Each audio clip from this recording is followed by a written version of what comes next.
Hello everyone, अपन next question करते हैं। Okay, हमारे पास गिवन क्या, हमारे पास गिवन है एक सर्कल है। ओके, ये हमारे पास एक सर्कल की इक्वेशन है, एक और हमारे पास सर्कल की इक्वेशन ये गिवन है, और बोल रहा है ये दोनों सर्कल है ना, वो इंटरनली एक दूसरे को टच कर रहा है। तो बताओ कि जो टच कर रहा है वो पॉइंट हमारे पास अल्फा कॉमा बीटा गिवन है। तो बोलो कि बताओ इसकी वैल्यू कितनी होगी। यहाँ पे एक चीज और गौर करने वाली बात है, यहाँ पे जो के है ना, वो के का वैल्यू क्या है, पॉजिटिव है, जीरो से बड़ा है। क्लियर। तो चलो, जो हमारे पास गिवन इक्वेशन सर्कल को उसको हम लोग नोट डाउन करते हैं और क्वेश्चन को हम डायग्राम से समझाने की कोशिश करते हैं कि क्वेश्चन एक्चुअली पोल क्या रहा है। क्लियर। तो यहाँ पे हमारे पास सर्कल जो इक्वेशन गिवन है वो गिवन है x square plus y square plus 6x plus 8y is equal to 16। Clear. तो इसको उठा हम लोग इधर कर देते हैं, हमारे पास सर्कल का इक्वेशन हो जाएगा x square plus y square plus 6x plus 8y minus 16 is equal to 0। Clear. तो इस सर्कल का सेंटर लिखते हैं हम लोग। सेंटर क्या हो जाएगा, सेंटर इक्वल टू हो जाएगा हमारे पास, हम लोग क्या करते हैं, जो x का कोफिशिएंट रहता है उसको हम लोग डिवाइड करते हैं 2 से, उसके पहले माइनस लगा देते हैं, मीन्स -3 -4 हो जाएगा। और रेडियस हमारे पास हो जाता है, रेडियस कैसे निकालते हैं हम आपको बताए थे कि जो हमारा सेंटर रहता है कोऑर्डिनेट उसका हम लोग स्क्वायरिंग करके ऐड करते हैं, और जो हमारा कांस्टेंट टर्म रहता है उसको हम लोग सब्ट्रैक्ट करते हैं उसके, और ये टोटल क्वांटिटी को क्या करते हैं हम लोग, अंडर रूट के अंदर काम करते हैं। देखो हम कहना क्या चाह रहे हैं समझो, -3 का स्क्वायर प्लस -4 का स्क्वायर और माइनस कितना हो जाएगा हमारे पास, जस्ट सेकेंड, ये हमारे पास ऑलरेडी यहाँ पे प्लस में है, ये ऑलरेडी हमारे पास यहाँ प्लस में, हमने गलती से यहाँ पे इक्वल टू लिख दिया है। Clear, just second, let me correct it.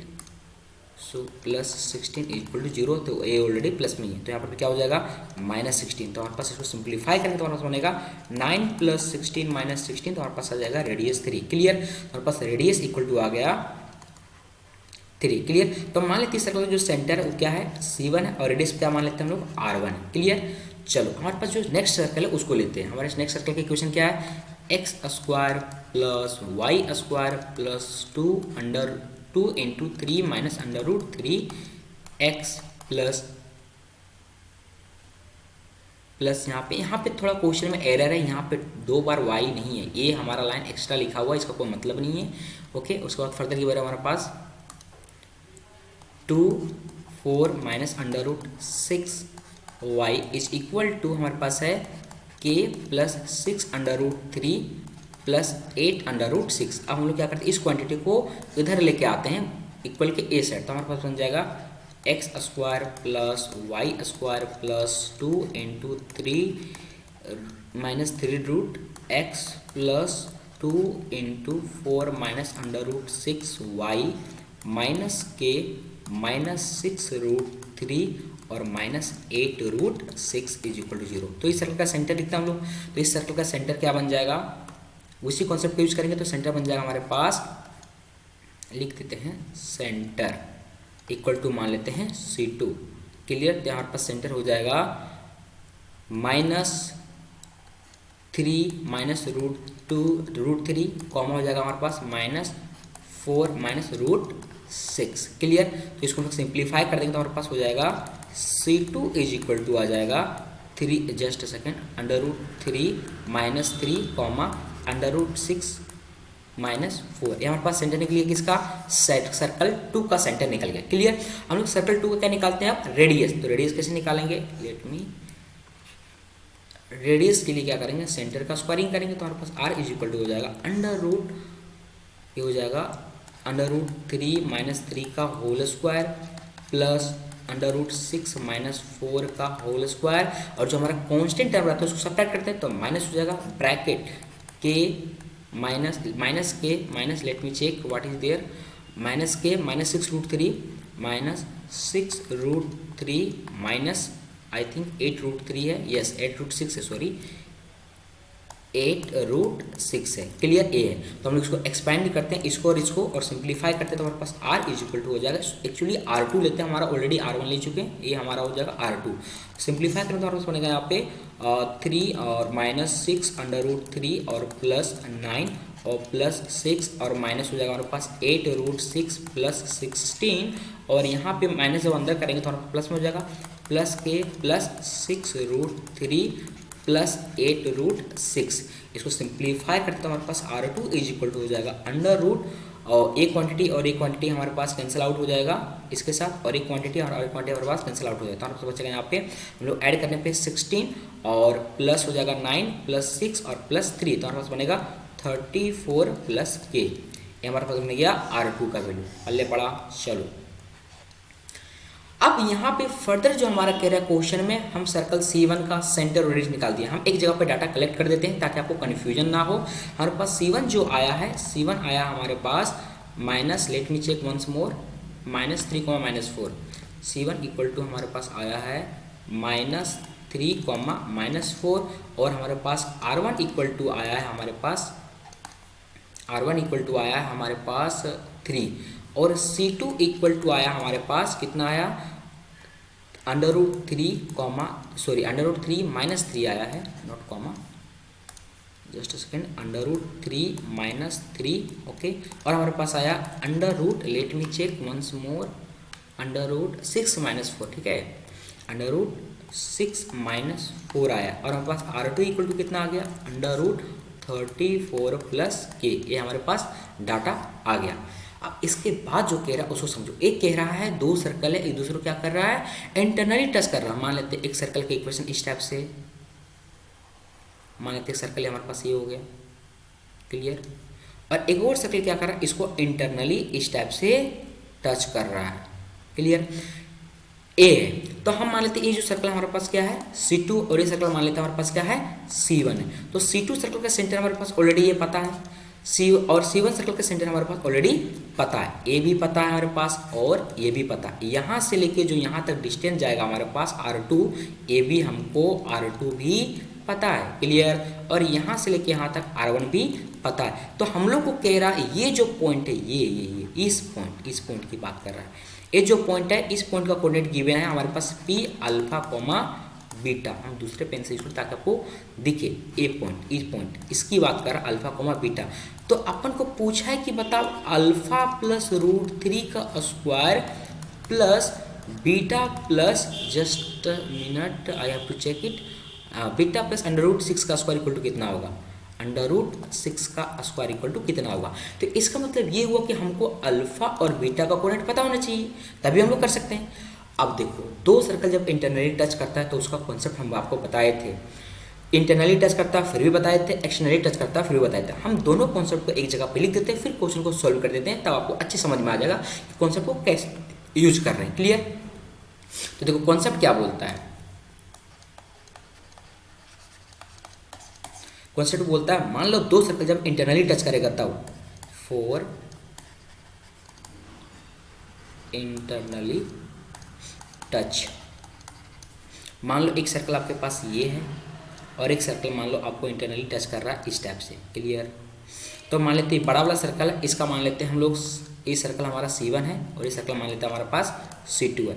इसका कोऑर्डिनेट मान लेते हैं हमारे पास क्या है, x1, y1। इसका कोऑर्डिनेट मान लेते हैं क्या हमारे पास, x2, y2। इसका रेडियस मान लिया हम लोग क्या मान लिया, इसका रेडियस हमारे पास है, इसका रेडियस मान लिया हम लोग R1, पल्ले पड़ा।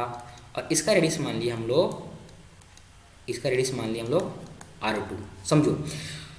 तब यहाँ पे हम लोग दो केस का यूज करते हैं। जब सर्कल हमारा इंटरनली टच करता है तो इसका मतलब एक कंडीशन हम लोग यूज करते हो, कंडीशन ये बोलता है कि जो दोनों सर्कल का सेंटर का डिस्टेंस होगा, ये जो सेंटर सर्कल है इसका सेंटर मान लेते हैं C1 और ये सर्कल इसका भी सेंटर मान लेते हैं हम लोग C2। ये जो ये सर्कल मान लेते हैं C1, S1, S2 मान लेते हैं ताकि आपको कन्फ्यूजन ना हो। ये मान लो सर्कल S1 है और ये सर्कल मान लेते हैं हमारे पास क्या है, S2 है, क्लियर।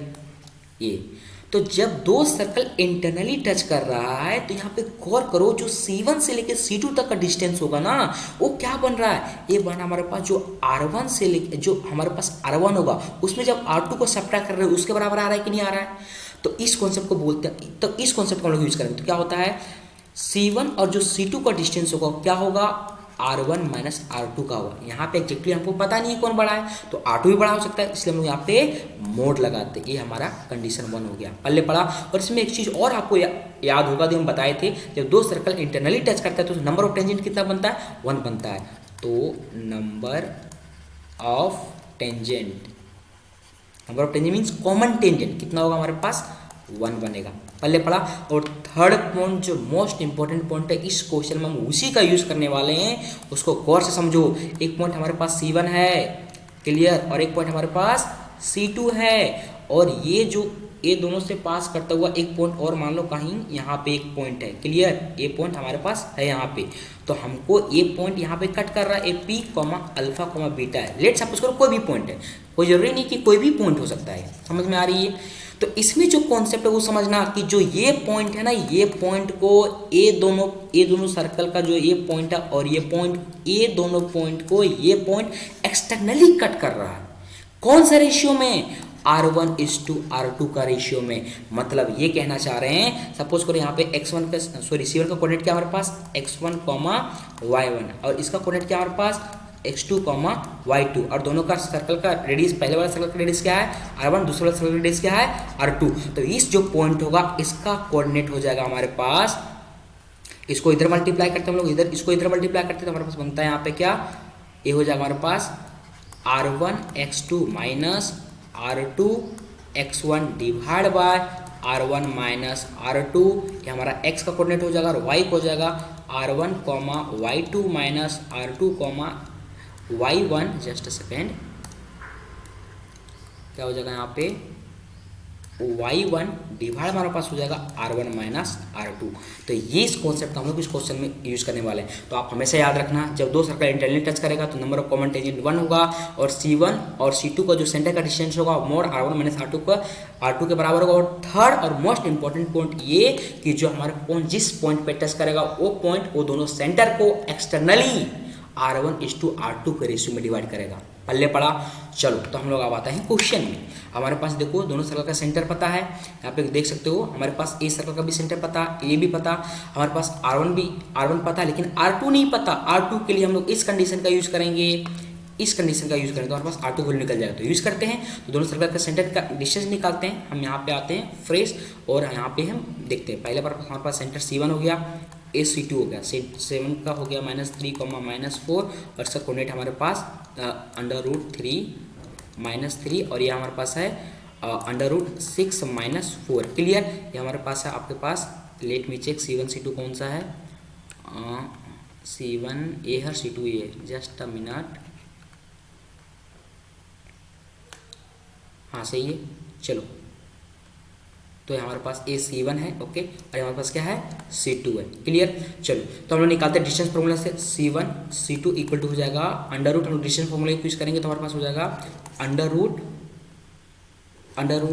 -3 प्लस 3 का होल स्क्वायर के माइनस हो जाएगा प्लस, और प्लस हो जाएगा यहाँ पे अंडर रूट 2 बार नहीं आएगा, हो जाएगा हमारे पास प्लस हो जाएगा √6 -4 प्लस 4 का होल स्क्वायर। तो इसको सिंप्लीफाई करेंगे तो हमारे पास आ जाएगा 3।